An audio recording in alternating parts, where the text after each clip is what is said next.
बाल कृष्ण भगवान की जय। पुराण पुरुष पुरुषोत्तम भगवान की जय। सत्य सनातन वैदिक धर्म की जय।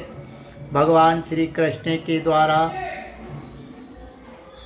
लीला विहार का वर्णन श्री सुखदेव जी कहते हैं, परीक्षित, द्वारका नगरी की छटा अलौकिक थी। उसकी सड़कें मद चूटे हुए मतवाले हाथियों, सुसज्जित योद्धाओं, घोड़ों और स्वर्णमय रथों की भीड़ से सदा सर्वदा भरी रहती थी। जिधर देखिए उधर ही हरे हरे उपवन और उद्यान लहरा रहे हैं। पांत के पांत वृक्ष फूलों से लदे हुए हैं, उन पर बैठकर भौरे गुनगुना रहे हैं और तरह तरह के पक्षी कलरव कर रहे हैं। वह नगरी सब प्रकार की संपत्तियों से भरपूर थी। जगत के श्रेष्ठ वीर यदुवंशी उसका सेवन करने में अपना सौभाग्य मानते थे। वहाँ की स्त्रियां सुंदर वेशभूषा से विभूषित थी और उनके अंग अंग से जवानी की छटा छिटकती रहती थी। वे जब अपने महलों में गेंद आदि के खेल खेलती और उनका कोई अंग कभी दिख जाता तो ऐसा जान पड़ता मानो बिजली चमक रही है। लक्ष्मीपति भगवान की यही अपनी नगरी द्वारका थी। इसी में वे निवास करते थे। भगवान श्री कृष्ण 16,000 से अधिक पत्नियों के एकमात्र प्राण वल्लभ थे।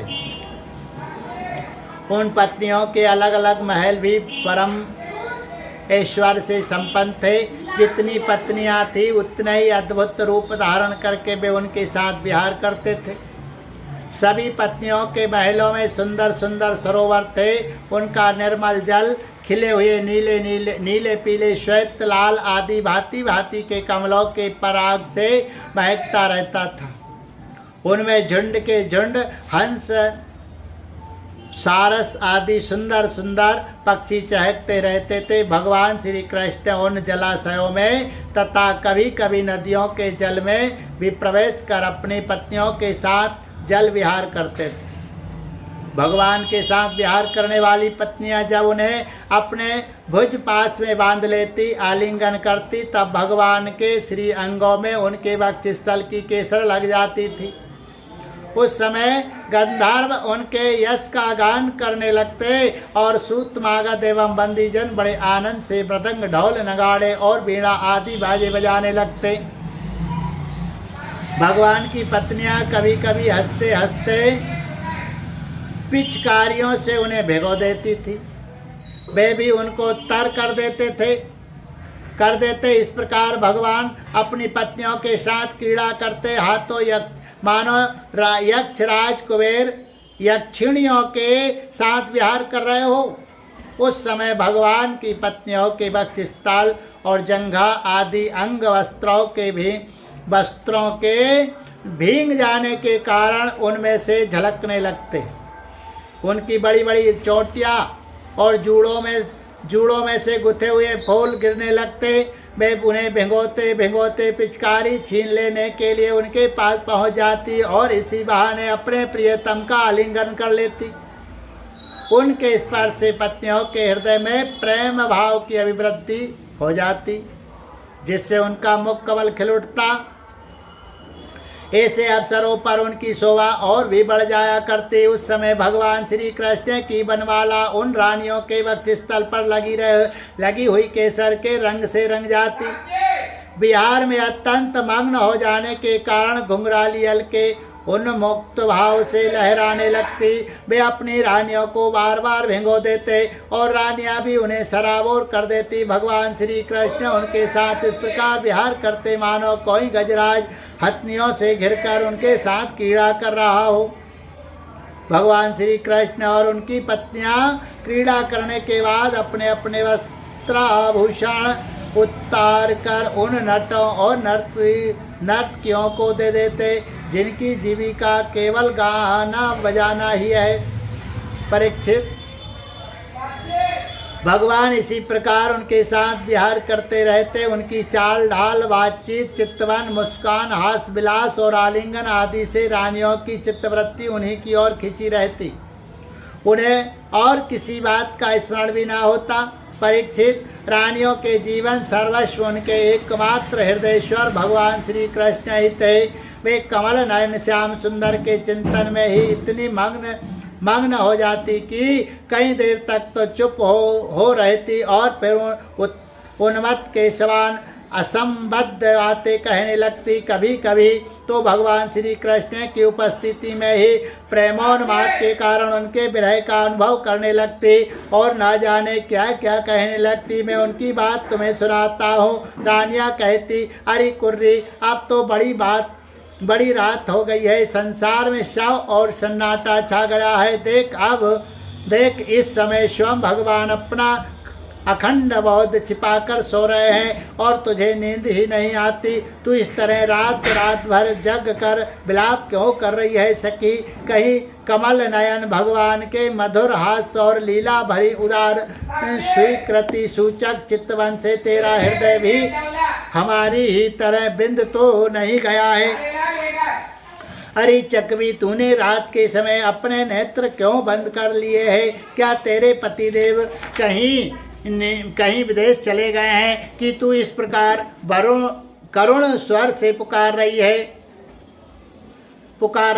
हाय हाय, तब तो तू बड़ी दुखिनी है, परंतु हो ना हो तेरे हृदय में भी हमारे ही समान भगवान की दासी होने का भाव जग गया है। क्या अब तो उनके चरणों पर चढ़ाई हुई पुष्पों की माला अपनी चोटियों में धारण करना चाहती है? अहो समुद्र, तुम निरंतर गरजते ही रहते हो, तुम्हें नींद नहीं आती क्या? जान पड़ता है तुम्हें सदा जागते रहने का रोग लग गया है। परंतु नहीं, हम समझ गई, हमारे प्यारे श्याम सुंदर ने तुम्हारे धैर्य गंभीर आदि स्वाभाविक गुण छीन लिए हैं। क्या इसी से तुम हमारे ही समान ऐसी व्याधि के शिकार हो गए हो जिसकी कोई दवा नहीं है? चंद्रदेव, तुम्हें बहुत बड़ा रोग राज क्षमा हो गया है, इसी से तुम इतने क्षीण हो रहे हो। अरे राम, अब तुम अपनी किरणों से अंधेरा भी नहीं हटा सकते क्या? हमारी भांति हमारे प्यारे श्याम सुंदर की मीठी मीठी रहस्य की बातें भूल जाने के कारण तुम्हारी बोलती बंद हो गई है क्या? उसकी चिंता में तुम मौन हो रहे हो? मल्याल नील, हमने तेरा क्या बिगाड़ा है जो तू हमारे हृदय में काम का संचार कर रहा है? अरे तू नहीं जानता क्या, भगवान की तिरछी चितवन से हमारा हृदय तो पहले से ही घायल हो गया है। श्रीमन मेघ, तुम्हारे शरीर का सौंदर्य तो हमारे प्रियतम जैसा ही है।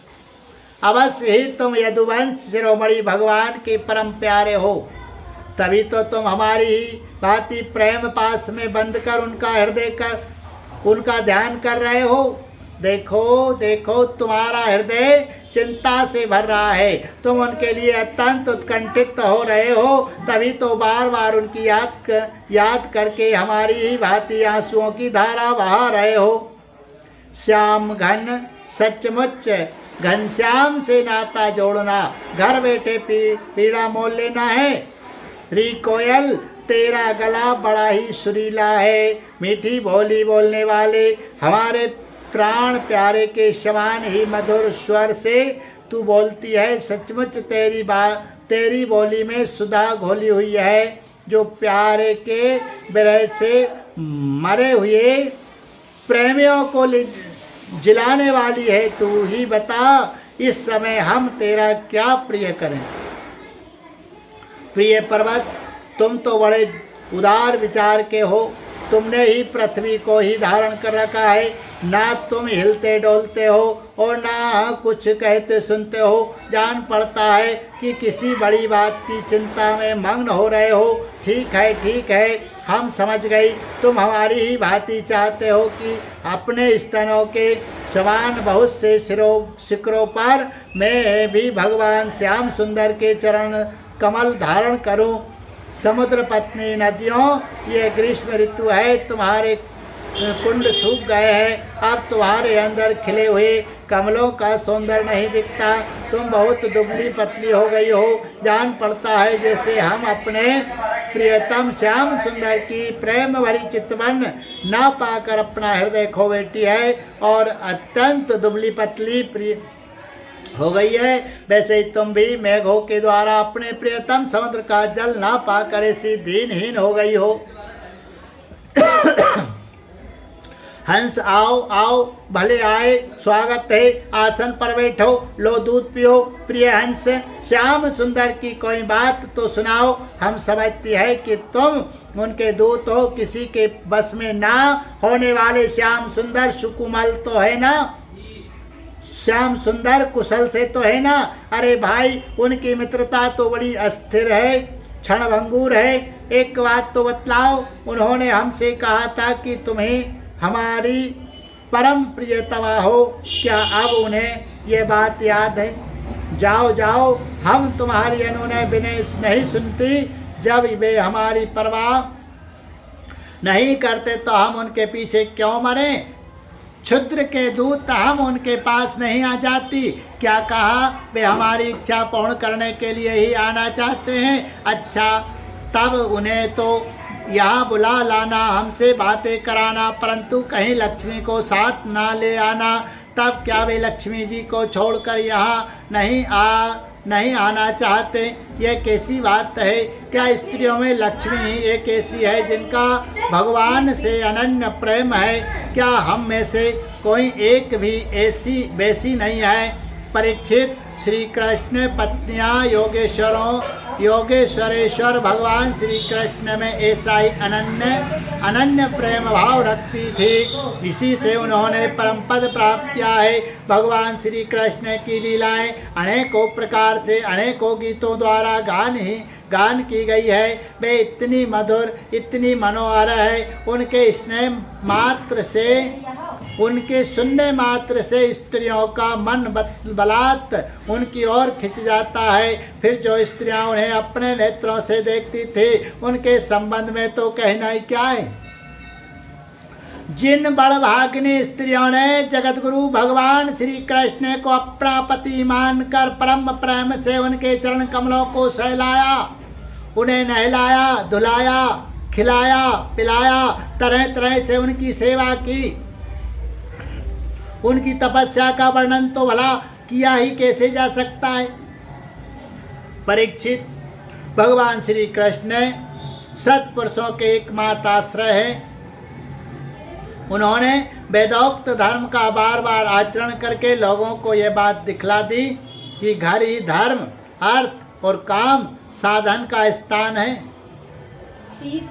इसीलिए वे गृहस्थ और चित्त श्रेष्ठ धर्म का आश्रय लेकर व्यवहार कर रहे थे।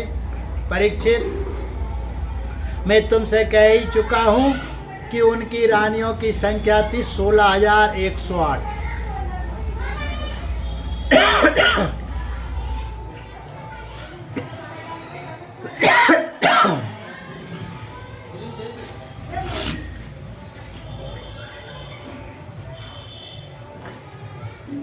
उन श्रेष्ठ स्त्रियों में से रुक्मणी आदि 8 पटरानियों और उनके पुत्रों का तो मैं पहले ही क्रम से वर्णन कर चुका हूं। उनके अतिरिक्त भगवान श्री कृष्ण की और जितनी पत्नियां थी, उनसे भी प्रत्येक के 10-10 पुत्र उत्पन्न हुए।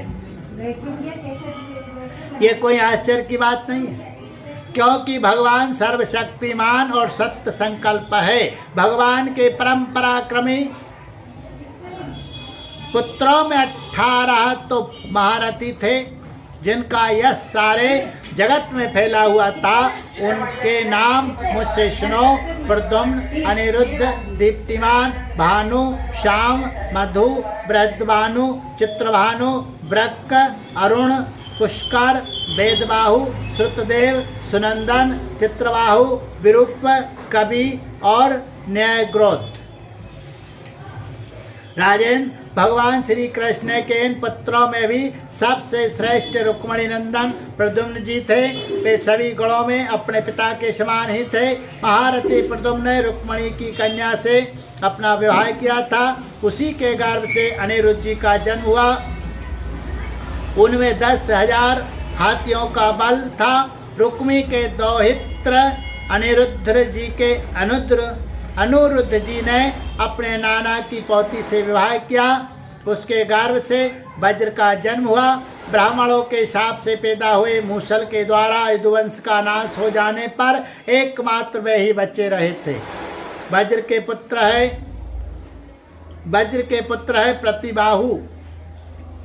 प्रतिबाहु के सुबाहु, सुबाहु के शांत सेन और शांत सेन के सत्यसेन। परीक्षित, इस वंश में कोई भी पुरुष ऐसा ना हुआ जो बहुत सी संतान वाला ना हो तथा जो निर्धन, अल्पायु और अल्प शक्ति हो। वे सभी ब्राह्मणों के भक्त थे। परीक्षित, यदुवंश में ऐसे ऐसे यशस्वी और पराक्रमी पुरुष हुए हैं जिनकी गिनती भी हजारों वर्षों में पूरी नहीं हो सकती। मैंने ऐसा सुना है कि शूरवंश के बालकों को शिक्षा देने के लिए 3,88,00,000 आचार्य थे। ऐसी स्थिति में महात्मा यदुवंशियों की संख्या तो बताई ही कैसे जा सकती है। स्वयं महाराज उग्रसेन ने 7 एक नील के लगभग सैनिक रहते थे। परीक्षित, प्राचीन काल में देवासुर संग्राम के समय बहुत से भयंकर असुर मारे गए थे। वे ही मनुष्यों में उत्पन्न हुए और बड़े घमंड से जनता को सताने लगे। उनका दमन करने के लिए भगवान की आज्ञा से देवताओं ने ही यदुवंशी अवतार लिया था। परीक्षित, उनके कुलों की संख्या 101 थी। वे सब भगवान श्री कृष्ण को ही अपना स्वामी एवं आदर्श मानते थे। जो चंद्रवंशी उनके अनुयायी थे, उनकी सब प्रकार से उन्नति हुई। यदुवंशियों का चित्त इस प्रकार भगवान श्री कृष्ण में लगा रहता था कि उन्हें सोने, बैठने, घूमने फिरने, बोलने, खेलने और नहाने धोने आदि कामों में अपने शरीर की भी शुद्धि न रहती थी। वे जानते ही ना थे कि हमारा शरीर क्या कर रहा है। उनकी समस्त शारीरिक क्रियाएं यंत्र की भांति अपने आप होती रहती थी। परीक्षित, भगवान का चरण धोवन गंगा जी अवश्य ही समस्त तीर्थों में महान एवं पवित्र है, परंतु जब स्वयं परम तीर्थ स्वरूप भगवान ने ही यदुवंश में अवतार ग्रहण किया, तब तो गंगा जी की महिमा अपने आप ही उनके स्वस्थ तीर्थ की अपेक्षा कम हो गई। भगवान के स्वरूप की यह कितनी बड़ी महिमा है कि उनसे प्रेम करने वाले भक्त और द्वेष करने वाले शत्रु दोनों ही उनके स्वरूप को प्राप्त हुए। जिस लक्ष्मी को प्राप्त करने के लिए बड़े बड़े देवता प्रयत्न करते रहते हैं, वही भगवान की सेवा में नित्य निरंतर लगी रहती है। भगवान का नाम एक बार सुनते अथवा उच्चारण करने से ही सारे अमंगलों को नष्ट कर देता है। ऋषियों के वंशजों में जितने भी धर्म प्रचलित है, सबके संस्थापक भगवान श्री कृष्ण ही है। वे अपने हाथ में काल स्वरूप चक्र लिए रहते हैं। परीक्षित, ऐसी स्थिति में वे पृथ्वी का भार उतार देते हैं। ये कौन बड़ी बात है। भगवान श्री कृष्ण ही समस्त जीवों के आश्रय स्थान है। यद्यपि वे सदा सर्वदा सर्वत्र उपस्थित ही रहते हैं, फिर भी कहने के लिए उन्होंने देवकी जी के गर्भ से जन्म लिया है। जन्म यदुवंशी और पार्षदों के रूप में उनकी सेवा करते रहते हैं। उन्होंने अपने भुजबल से अधर्म का अंत कर दिया है। परीक्षित, भगवान स्वभाव से ही चराचर जगत का दुख मिटाते रहते हैं। उनका मंद मंद मुस्कान से युक्त सुंदर मुखारविंद ब्रजवासियों और पुरुष स्त्रियों के हृदय में प्रेम भाव का संचार करता रहता है। वास्तव में सारे जगत पर वही विजयी है। उन्हीं की जय हो, जय हो। परीक्षित, प्रकृति से अतीत परमात्मा ने अपने द्वारा स्थापित धर्म मर्यादा की रक्षा के लिए दिव्य लीला शरीर धारण किया और उसके अनुरूप अनेकों अद्भुत चरित्रों का अभिनय किया। उनका एक एक कर्म स्मरण करने वालों के कर्म बंधनों को काट डालने वाला है। जो यदुवंश शिरोमणि भगवान श्री कृष्ण के चरण कमलों की सेवा का अधिकार प्राप्त करना चाहे उसे उनकी लीलाओं का ही श्रवण करना चाहिए। परीक्षित, जब मनुष्य प्रतिक्षण भगवान श्री कृष्ण की मनोहारिणी लीला कथाओं का आधिकारिक श्रवण कीर्तन और चिंतन करने लगता है तब उसकी यही भक्ति उसे भगवान के परम धाम में पहुंचा देती है। यद्यपि काल की गति के परे पहुंच जाना बहुत कठिन है, परंतु भगवान के धाम में काल की दाल नहीं गलती, वह वहाँ तक पहुँच ही नहीं पाता। उसी धाम की प्राप्ति के लिए अनेक सम्राटों ने अपना राजपाट छोड़कर तपस्या करने का उद्देश्य से जंगल की यात्रा की है। इसलिए मनुष्यों को उनकी लीला कथा का ही श्रवण करना चाहिए। बोलिए गोविंद गोपाल कृष्ण भगवान की जय। जय जय श्री राम, जय जय श्री राधे राधे राधे राधे राधे राधे राधे राधे राधे राधे राधे राधे राधे। जय जय श्री राधे।